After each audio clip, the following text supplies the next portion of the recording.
creo que lo de ser explorador infatigable o incansable, o no recuerdo qué es lo que dice exactamente, pero en todo caso, en mi caso, yo creo que no ha sido tanto una elección como una de esas muchas taras que tenemos desde la infancia, que nos impone nuestro propio entorno o nuestras vivencias. Yo me crié en 5 países distintos. Llegué a España recién cumplidos los 11 años y ese fue mi quinto o sexto país, no recuerdo ahora.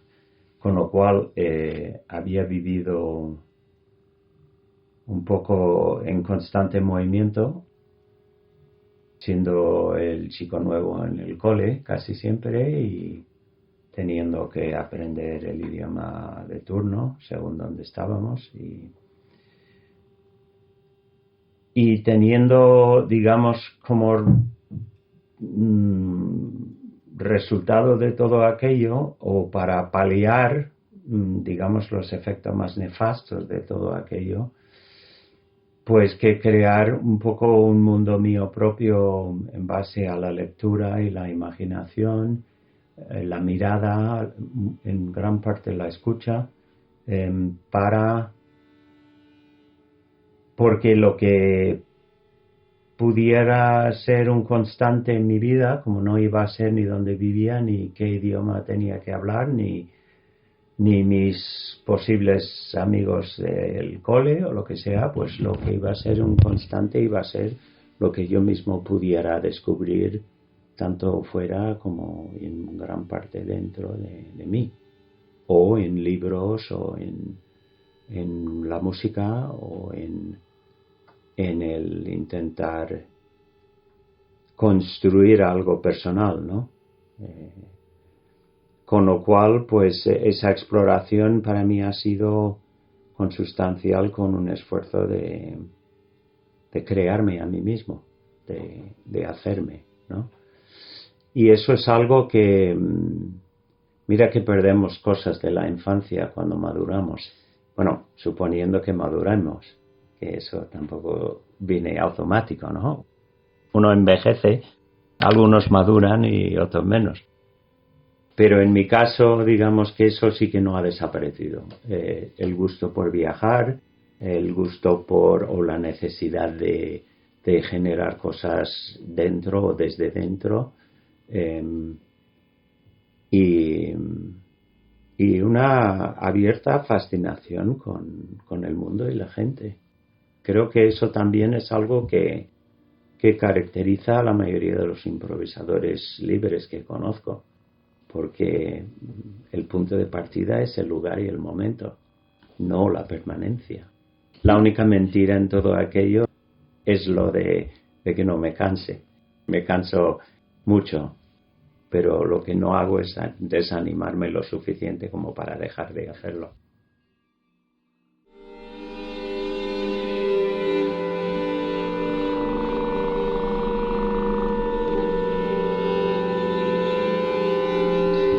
Sí, los desafíos de la búsqueda de la libertad, la lucha por la libertad. Yo diría que ni siquiera hace falta necesariamente hablar de la libertad musical. Creo que es más una libertad personal, ¿no? He dicho en ocasiones que cuando doy talleres de libre improvisación, las personas vienen pensando que va a ser un taller de improvisación y es más un taller de libertad. A veces me han preguntado, pero tú ¿cómo enseñarías a los niños a improvisar? ¿No? Y digo, ¿cómo enseñas a los pájaros a volar? Es que los niños ya saben improvisar. No hace falta. Entonces, cuando se vuelven adultos, no es que dejan de saber improvisar, es que pierden la libertad que necesitan para poderlo hacer. Y entonces, creo que hay una serie de cuestiones que hay que afrontar. Una es ¿qué se quiere decir por libertad? Pienso a veces en esto que propone Nietzsche en su primer libro, que tiene que ver con las obras de teatro de los griegos, las obras clásicas, ¿no? Donde distingue, digamos, entre la idea griega de la libertad y la idea romana de la libertad, y la griega que reconoce a la antigua Grecia como bisagra entre Occidente y Oriente, es la idea de la libertad de tus propias pulsiones, es decir, cómo te liberas de las pulsiones que te pueden controlar. Una idea no muy alejada de las ideas budistas. En cambio, y siempre según Nietzsche, pues el concepto romano clásico de la libertad es el poder satisfacer todas tus pulsiones. O sea, tener la libertad de hacer exactamente lo que te parezca, ¿no? Quizá por eso acabó ardiendo Roma y no Atenas, ¿no? En todo caso, creo que dentro de lo que es la improvisación musical hay un reconocimiento por parte de muchos, quizá no de todos, porque conseguir que todos los improvisadores se pongan de acuerdo sobre qué es y cómo funciona es una pérdida de tiempo. Pero yo diría que muchos reconocen que como es una música esencialmente dialógica, es de las pocas formas artísticas en Occidente de creación colectiva y no individual, pues tiene forzosamente que haber un entendimiento de que no hay más libertad que responsabilidad y viceversa. Uh-huh. Que la libertad de actuar es consustancial con la responsabilidad de tus acciones. Uh-huh.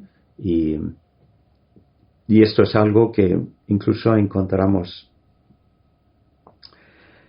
en espejo, por ejemplo, en Erich Fromm, cuando Erich Fromm escribe El miedo a la libertad, que para intentar explicarse un poco a sí mismo después de haber sido prisionero en los campos nazi, de decir cómo pudo un pueblo tan culto y tan sensible con tantos grandes creadores y pensadores caer en manos o dejarse caer en manos de alguien como Hitler y del fascismo, ¿no? Y Fromm concluye que ante una situación donde las responsabilidades eran inasumibles completamente, donde uno podía, o sea, en medio de la Gran Depresión, con una inflación gigantesca, pues el alemán de a pie se encontraba en una situación en la que tenía que elegir entre ser consecuente, obedecer las leyes, digamos, o dar de comer a su familia. Y no parecía posible hacer las dos cosas. Entonces, en un momento dado, siempre según Fromm, pues la idea de que llegara un Führer, teniendo en cuenta que la palabra Führer quiere decir guía en alemán, pues alguien que decía abiertamente que les iba a decir lo que tenían que hacer. Y la famosa defensa de Nuremberg, de los juicios de Nuremberg después del nazismo, donde la defensa era solo obedecíamos órdenes, pues supone el estar dispuesto a vender tu libertad para liberarte de la responsabilidad. O sea, si tengo un jefe y me dice lo que tengo que hacer, pues entonces yo solo soy responsable de haberle obedecido, no soy responsable de lo que he hecho ni de los resultados de esto. Entonces eso es básicamente la venta de la libertad a cambio de no tener responsabilidad. Y eso que en mayor o menor grado se produce en toda una serie de circunstancias, pues encuentra su opuesto, digamos, en la libre improvisación, donde asumir la libertad de improvisar con otros es asumir la responsabilidad de crear algo juntos y algo esencialmente no jerárquico. O sea, ese jerarquismo del nazismo, esa jerarquía absolutamente piramidal del fascismo en general, pues desaparece en esta música.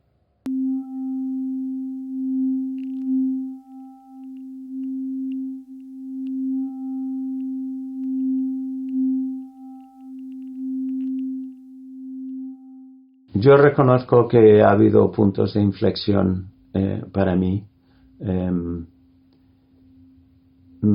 Creo que algunos de esos han parecido más drásticos a la gente que tenía alrededor de lo que fueron para mí. Diría que esta es una música de proceso, no es una música de producto. Y el resultado es que parte de ese mismo proceso, y en esto se parece a la mayor parte de la vida, me parece, es cómo evoluciona la meta a medida que avanzas. Es decir, tienes la idea de que quieres ser alguna cosa o hacer alguna cosa según la escala temporal, obviamente, y entonces te embarcas en ese proceso en el que te mueves y evolucionas o cambias o te acercas o dejas atrás o lo que sea, pero lo que es la meta en sí va cambiando a medida que avanzas, con lo cual al final eso que dicen a veces, ten cuidado con lo que deseas porque puede que lo consigas, yo diría ten cuidado porque puede que consigas lo que era tu meta cuando empezaste el viaje. Porque si eres un poco atento o atenta realmente a lo que está pasando a medida que avanzas, si es avanzar, eso también está abierto a discusión, pues vas viendo que realmente tu meta va cambiando, ¿no? Entonces, y luego, claro, también hay quien dice que todos recibimos el mismo premio al final, ¿no? Entonces, tampoco necesariamente hay que tener demasiada prisa para llegar. Ahora, ¿cuáles hayan podido ser para mí específicamente esos puntos de inflexión que han supuesto, digamos, no una corrección de dirección, sino un gran cambio, ¿no? en la orientación del proceso? Pues yo diría que una de las primeras fue llegar a Antioch College en Estados Unidos, donde había estado dando clase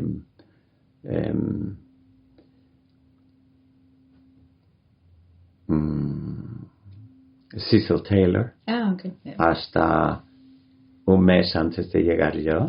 Y cuando yo llegué se había ido.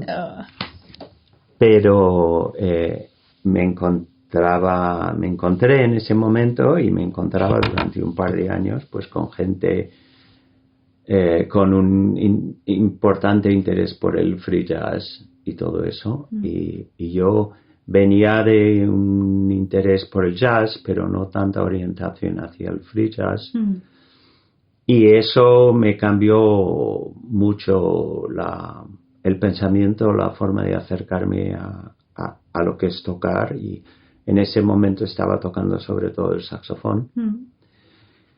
Y es, digamos que ese periodo, esos 2 años intensos, que entre mediados del 73 y mediados del 75, pues culminaron en un par de semanas de trabajo de un taller con Anthony Braxton y Frederick Rzewski y otros luminarios de la música improvisada / experimental. Y de ahí fui al Conservatorio de Nueva Inglaterra, donde estuve estudiando. Fui como alumno de jazz, pero enseguida se me abrieron otra vez los horizontes.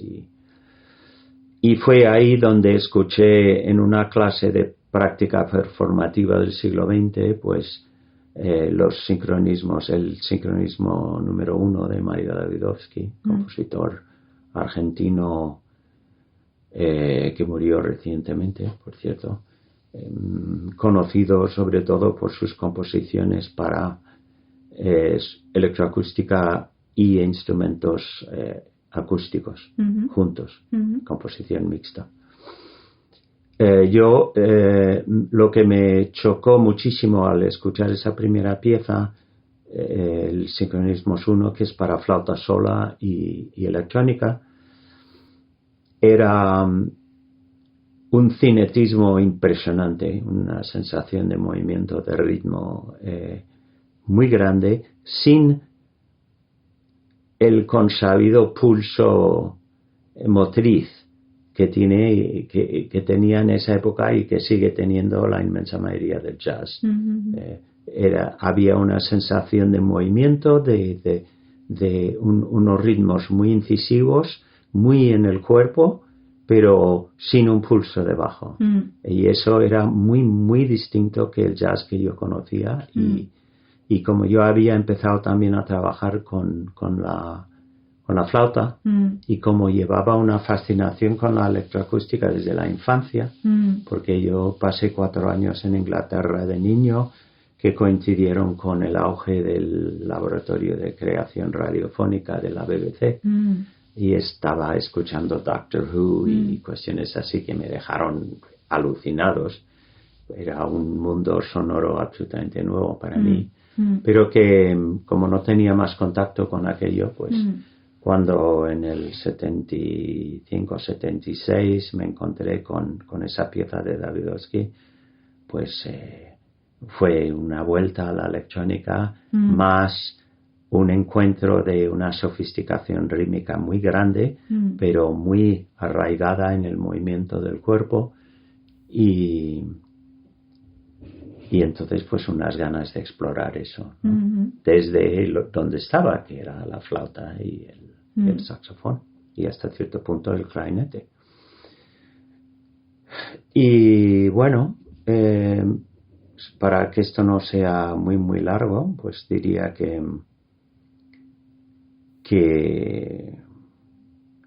5 años más tarde empecé a estudiar composición con Davidovsky en Nueva York. Y hice el máster en la City College of New York, estudiando composición contemporánea, pero de lápiz, o sea, con notación musical, con Davidovsky. Y luego, al terminar el máster, ahí Davidovsky, que dirigía los laboratorios Columbia-Princeton de la Universidad de Columbia, pues me invitó a hacer el doctorado en Columbia. Me preguntó si yo quería hacer eso, y obviamente sí. Primero quería tener contacto con otra gente con inquietudes por lo menos similares a las mías. Quería estudiar electroacústica con Davidovsky. Quería seguir en Nueva York. Se me ofrecía una beca que cubría todo. Era ese doctorado admite 4 o 5 alumnos al año, con lo cual era realmente un honor también que me invitara. Y me apunté a eso. Entonces, digamos que la entrada en el laboratorio Columbia-Princeton y el doctorado en Columbia, pues fue otro punto de inflexión importante para mí. Estar en Nueva York 10 años también supuso toda una serie de encuentros muy, muy variados y todos ellos, yo diría que formativos. Y yo diría que esos estudios, además de, digamos, de los conocimientos musicales y técnicos que me dieron, también me hicieron consciente de que realmente no quería ser compositor. Quería componer y sigo componiendo hoy, pero no quería ser compositor de estos que se sientan en una silla en su despacho y componen con un lápiz o que quedan solos en un laboratorio y componen electroacústica porque para mí la música tiene un aspecto social muy muy importante y como mi vida social en la infancia fue tan accidentada, pues la idea de formar parte de algo donde podía haber una comunión, un compartir emociones y ideas y todo esto, pues para mí siempre ha sido uno de los aspectos, para mí personalmente, más curativos de la música. Una de las cosas que más estabilidad emocional y más capacidad de aceptarme a mí mismo como persona ha habido, ¿no? Entonces, cuando terminé el doctorado y vine a vivir aquí en España, pues descubrí que había todo un mundo de libre improvisación. Aquí no, aquí cero. Okay. Pero en Europa, pues un movimiento que databa desde los 60, de gente que estaba trabajando con el mismo grado de abstracción musical o de riesgo musical que tengo yo, o que tenía ya, que había aprendido trabajando en Colombia, tanto con la electroacústica como con la composición, pero que lo estaba haciendo en tiempo real. Y lo estaba haciendo no como individuo, sino como algo compartido, algo basado en el diálogo, ¿no? Y eso para mí fue el punto de inflexión, digamos. En ese momento yo seguía con los instrumentos de viento, sobre todo porque no tenía acceso realmente a un laboratorio y la informática todavía no tenía velocidad suficiente como para poder hacer lo que hago ahora.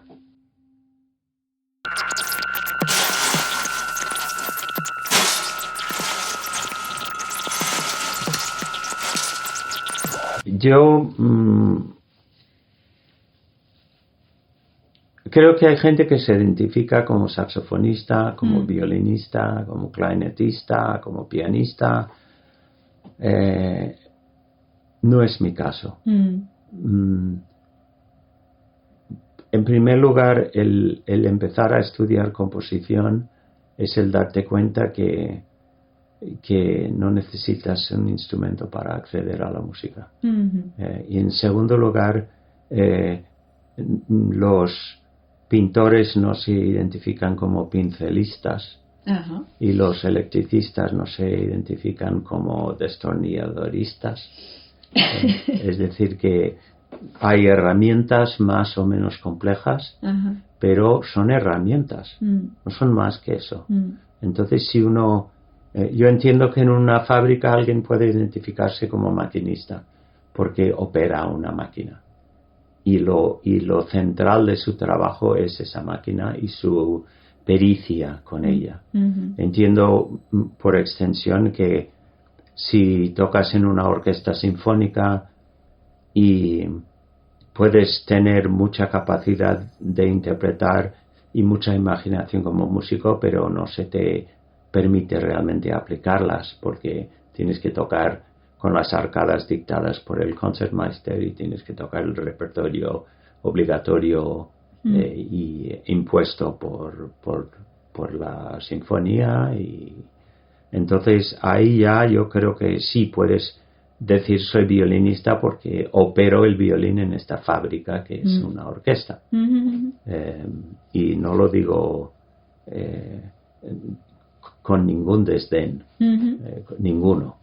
Es decir, en general los únicos sindicatos que funcionan entre músicos son los de la cuerda en las orquestas, porque si una fábrica, digamos, desde la revolución industrial tiene un jefe, tiene alguien el ingeniero que ha diseñado el producto, tienen los capataces y luego tienen la mano de obra habilidosa para operar toda la maquinaria de la fábrica y producir el producto. Pues una orquesta es exactamente lo mismo. Tiene un director de orquesta, que es el jefe, tiene un compositor, que es el ingeniero que ha diseñado el producto, tiene los capataces, que son el concertmeister, el primer cello, el primer trompeta, etcétera, etcétera, y luego tiene la mano de obra, que son los demás violines y demás instrumentos que son muy habilidosos y que participan para fabricar el producto. Y gracias a ellos y, digamos, en el caso de Madrid, al Auditorio Nacional, por ejemplo, tenemos acceso a lo que es esencialmente un museo. Yo, si quiero ver un cuadro del barroco, pues voy al Prado y no tengo que mirarlo en un libro, en una foto. Puedo ver el cuadro. Y esa es una experiencia para mí realmente importante.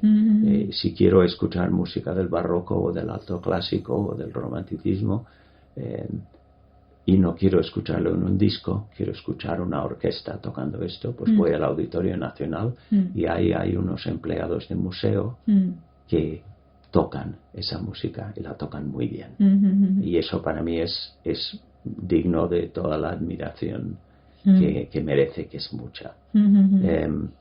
Entonces, a estas personas yo entiendo que se identifican como instrumentista. A otros hay más una identificación con la creación y menos énfasis en las herramientas que utilizan para crear. Y ese es mi caso. Yo valoro mucho los instrumentos, valoro mucho más los músicos. Yo tenía un grupo con una chelista y alguien me dijo, joder, ¿cómo toca esa chelista? Pero ¿tú qué vas a hacer si se va? ¿Dónde vas a encontrar otra chelista? Sí, y yo dije, no está porque toca el cello, está por quién es y por cómo toca. Y si se va, me buscaré otro músico o música que toque así de bien y así de interesante. No porque toque el cello, puede que toque la armónica. A mí me da absolutamente igual, ¿no? Y puedo decir incluso que en los primeros años de la libre improvisación en España, el grupo, con diferencia, el grupo más interesante que había en Barcelona, era un trío que era un acordeón y 2 trompetas, que es los que vivimos en España, si le dices esto, se imaginan que va acompañado de un trípode con una cabra encima. Porque es como instrumentación de un grupo gitano de las aceras. Y sin embargo era uno de los grupos más sensibles y más sorprendentes de improvisación musical. Pero no por las trompetas y el acordeón, por los músicos. Con lo cual, sí tengo amigos que han visto que cuando dejé de tocar los vientos y pasé al laptop, a una producción puramente electroacústica, pues para ellos les parecía un cambio muy drástico. Y había gente que le gustaba mucho cómo tocaba yo los vientos, más que a mí. A mí nunca me gustó especialmente mi forma de tocar esos instrumentos, pero para mí era algo mucho más fluido. Tenía razones. Primero, no era un abandono, era una vuelta. Es decir, cuando por fin empezó a haber laptops capaces de reproducir o de producir sonido electroacústico con cierta agilidad, pues pude volver al lenguaje que había desarrollado en los laboratorios Columbia Princeton, que fueron muchos años de trabajo en uno de los laboratorios, digamos, más importantes de electroacústica del mundo, por lo menos en esa época. Sí. Y por otro lado, fue un desafío muy importante, porque fue volver a un lenguaje que me era no solo familiar, sino mío propio, de electrónica y electroacústica, todavía, digamos, motivado por esa fascinación de los años 60 en Inglaterra y de la BBC, pero intentar encontrar una forma de hacer esto es decir, no convertir un laptop en un sucedáneo de laboratorio electroacústico, sino en un instrumento capaz de generar el tipo de lenguaje que generaba tradicionalmente un laboratorio. Es un desafío gigantesco, ¿no? Y ahora ya básicamente lo tengo, ¿no?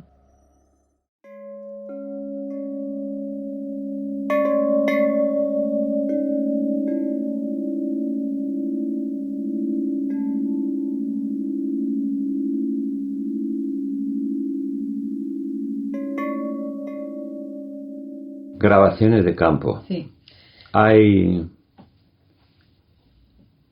Las grabaciones de campo tienen varios usos y digamos, también acompañados por varias filosofías. Me sería relativamente fácil hablar con cierto desdén de algunos de ellos, pero la verdad es que me parece que es lo suficientemente difícil ser creador como para juzgarlo a la ligera. Con lo cual, pues puedo decir que hay planteamientos que no me sirven a mí, pero que desde luego sí que le sirven a otros y mucho. Dejando de lado los usos, digamos, antropológicos, de gente que va a un pueblo en las Chimbambas y graba cosas, o bien música o entrevistas o los sonidos del pueblo o lo que sea. Tenemos el catálogo del sello Cora, como algo absolutamente fascinante en ese sentido.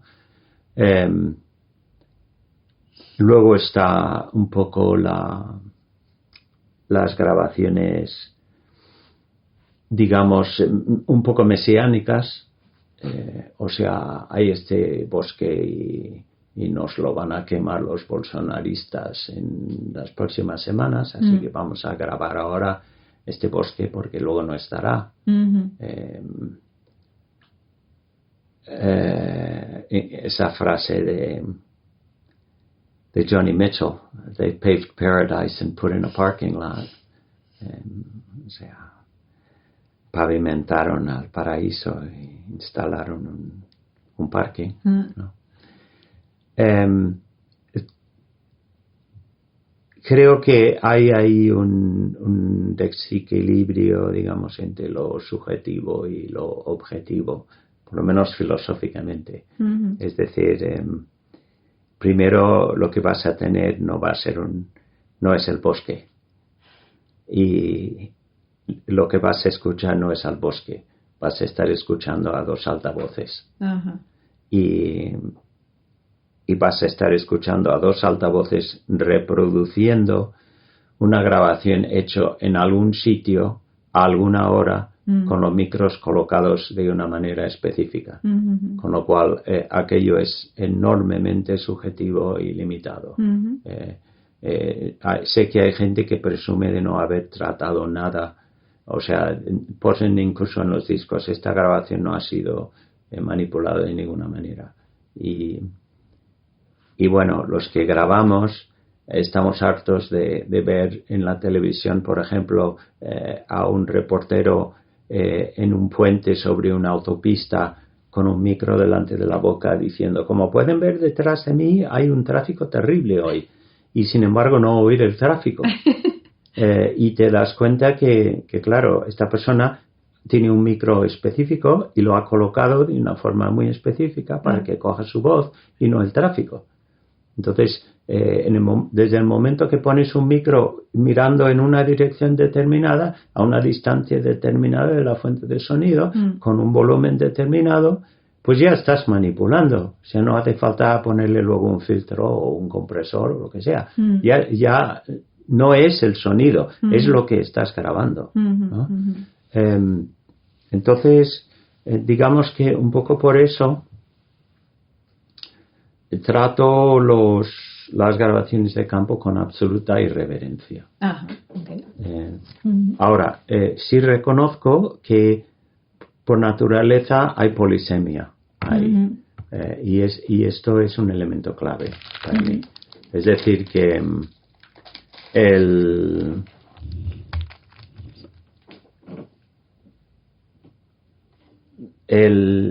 yo no trabajo con grabaciones de campo en exclusivo. ¿Sí? No tengo piezas que solo tienen grabación de campo.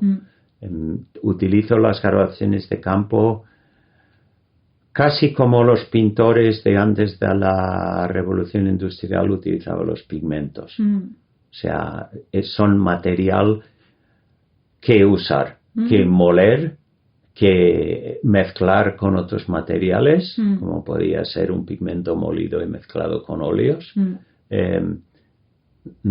Pueden tener un uso como collage. Y a la hora de entrar en la música es cuando empieza la polisemia. Digamos que el collage tiene dos niveles de significado desde el primer momento. Cuando tú ves un collage, normalmente cada elemento del collage te remite a sus orígenes, pero también funciona como parte del collage. Y esto es algo que se ha explotado en los collages desde el principio. Si ves los primeros collages de Picasso, por ejemplo, los niveles de polisemia son impresionantes. Recuerdo, y esto es algo que una de las profesoras en Columbia comentó en un libro que se llama The Picasso Papers, donde hay un collage que ha hecho Picasso con recortes de periódico en los que con trozos de periódico te da una mesa con unas cosas encima y unas sillas alrededor. Y el título de la obra es algo como Desayuno o algo así. Y incluso corta las formas de algunas copas de vino y pone esos trozos en el collage, pero también pone los trozos desde donde ha cortado esa forma, de forma que tienes la copa de vino en positivo y en negativo. Hay ese nivel, digamos, semántico, ¿no? Pero esta autora, cuyo nombre se me escapa de momento, también comenta que si se mira con atención los periódicos en sí, se ve que ha hecho recortes de distintos periódicos, pero todos hablando de lo mismo. De forma que, según ella, esto es como una forma de aludir al tema de conversación de ese desayuno, que es otro nivel de significado completamente distinto, ¿no? Entonces, con las grabaciones de campo, por ejemplo, recuerdo estando en Lanzarote. Había, en una playa de Lanzarote en un extremo hay una escuela de buceo. Y salí a la playa con mi grabadora y había uno de los profesores de buceo hablando de lo que tienes que hacer si estás bajo el agua y te estás quedando sin aire. Entonces estuvo explicando a los alumnos qué es lo que haces cuando estás bajo el aire y bajo el agua y te notas sin aire. Dice, haces así, ¿no? Y yo grabando esto y bueno, después puse esa grabación para un amigo mío tinerfeño. Y escuchó lo que decía el profesor y dice, bueno, ese es canarión y exagera muchísimo como los canariones. Claro, yo no tenía oído suficiente para distinguir entre alguien de Gran Canaria y alguien de Tenerife o alguien de Lanzarote. Yo reconozco más o menos un acento canario, pero no tanto como de cada isla, ¿no? Pero él, como es tinerfeño, pues capta eso. Y en cuanto lo oye, le atribuye lo que él considera que son los atributos de los canariones. Yo lo que oigo es alguien de Canarias hablando del buceo. De forma, para mí, interesante, ¿no? Alguien quizá de Bolivia o de Argentina oiría un español y entendería el contenido, pero que igual no captaría que es un español de Canarias, sino de la península. Alguien de Japón puede que pudiera reconocer que es un idioma románico, o sea, pero no sabría si es portugués o castellano o catalán o italiano y desde luego no entendería el contenido verbal, digamos, pero sí oiría las entonaciones, y los ritmos del lenguaje, ¿no? Entonces, a la hora de tocar con esa grabación de campo, tienes que tener el oído abierto a todo eso, porque hay ritmos ahí que pueden interactuar de forma muy curiosa si te planteas interactuar con ellos, sin tener en cuenta siquiera necesariamente lo que están diciendo. Si entiendes lo que están diciendo, pues probablemente reacciones de alguna forma también a eso. Si estuviste en el momento de hacer la grabación, pues al oírla recuerdas dónde estabas en ese momento y cómo era la escena, y esto muy posiblemente te afecte cómo reaccionas, ¿no? Luego hay grabaciones que, por citar un ejemplo, estaba hace 3 semanas en Morelia, en la ciudad de Morelia, en Michoacán, en México. Y subiendo la cuesta desde las vías del tren hacia la catedral, pasando por el barrio industrial, que se llama así, aunque es todo casas, oí unos silbidos, unos chirridos más bien, muy fuertes y muy variados y muy sorprendentes, un domingo por la mañana en un barrio residencial. Entonces, pues claro, fui hasta ahí a ver qué era. Tenía mi equipo de grabación y era una máquina de hacer tortillas. Tortillas de maíz. Y una máquina grande, pero que no había visto el aceite en toda su existencia, con lo cual chirría de una manera fascinante, ¿no? Y cuando yo puse esa grabación para gente en la Ciudad de México, me dijeron, claro, esa es una tortillería. O sea, reconocían inmediatamente el origen de ese sonido. Yo, ya escuchándolo, pensé, bueno, esto si lo bajo 2 octavas es una polifonía impresionante, porque hay tantas notas sonando a la vez e irregularmente que eso si lo bajo a una tesitura más de la voz humana va a ser unas armonías impresionantes, y así es. Entonces ya desde el momento que oí esos chirridos y decidí grabarlo, ya estaba pensando en esa grabación ya bajada a 2 octavas. Entonces ese es un uso donde no buscas la reconocibilidad, no necesitas que tenga una función icónica, sino que funcione puramente como sonido, un poco más en el sentido de la escucha reducida de Pierre Schaeffer, ¿no? Y para mí las grabaciones de campo son todo eso, son materia con la cual trabajar. En un entorno digital todos son ceros y unos, tanto las grabaciones que haces como la síntesis que generas, es todo el mismo material, son números, son cifras. Entonces, si cualquier cifra que puedes manejar de una manera, pues ya está. ¿De dónde viene la cifra? De una grabación hecha en México, de un sonido aparentemente sinusoidal que has generado con un sucedáneo de oscilador, pues bueno, vale. ¿Qué más?